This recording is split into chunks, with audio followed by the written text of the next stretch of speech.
proposition d'abrogation de la loi d'amnistie à l'Assemblée nationale. La majorité d'ignette, le titre par la une de Sud Quotidien. Le journal avec qui nous ouvrons cette revue des journaux sénégalais parus ce matin de mentionner à ce propos que le bureau de l'Assemblée nationale rejette pour non-respect des exigences constitutionnelles en matière budgétaire la proposition de loi du député Thierno Alassane Sall, non sans relever que le leader de la République des valeurs accuse le régime PASTEF de s'inscrire une fois de plus dans une logique de banditisme d'État. Mais en tout état de cause, écrit le grand panel, les députés sauvent l'amnistie. Vox Populi parle, elle, d'une forte polémique après le rejet de la proposition de Thierno Alassane Sall. Sénégal 1, jeudi 2 face à face, Farba devant le juge et Sonko à l'assaut du Front social. Titre de son côté Direct News. Pendant ce temps, le CDEPS et Appel dénonce les errements de Alioune Sall suite à la décision de fermeture des médias non conformes mise entre guillemets, expliquant le journal de relater, je cite, que le Conseil des diffuseurs et éditeurs de presse du Sénégal et l'Association des éditeurs et professionnels de la presse en ligne, dans un communiqué, dénonce la saisine par le ministre de la Communication du ministère de l'Intérieur pour activer la direction de la surveillance du territoire et la division spéciale de cybercriminalité en vue d'une application des mesures de régulation qui criminalisent en fait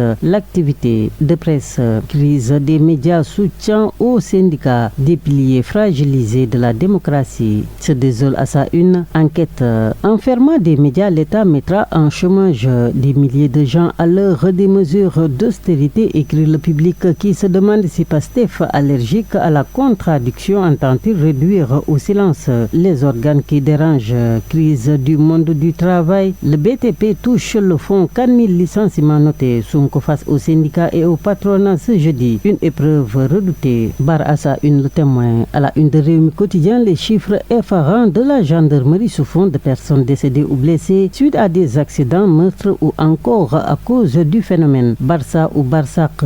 Cartographie de la criminalité au Sénégal, dit à ce propos Subatel. Approvisionnement correct des marchés en denrées alimentaires. À la une du quotidien L'Éveil, le journal met le focus sur les exigences du président Bassirou Diomaye Diakhar Faye. La drogue saisie était volée et remise à des trafiquants pour la revente. La DIC piège et arrête un douanier en flagrant délit, titre ce matin Libération, qui mentionne que l'enquête a débuté après des renseignements indiquant que l'agent préposé des douanes en service à Kaolack a dérobé la drogue pour la revendre à des trafiquants. Suite à une livraison surveillée, il sera arrêté à Mbour avec 15 kg de chanvre indien, en même temps que son pisteur et complice, renseigne Libération. Et voilà que nous refermons cette page consacrée à la revue des quotidiens sénégalais parus ce matin en jetant encore notre regard à l'apparition de Subatel. Le journal entre Touba et Tivaouane met l'accent sur ce qu'il appelle la fraternité confrérique,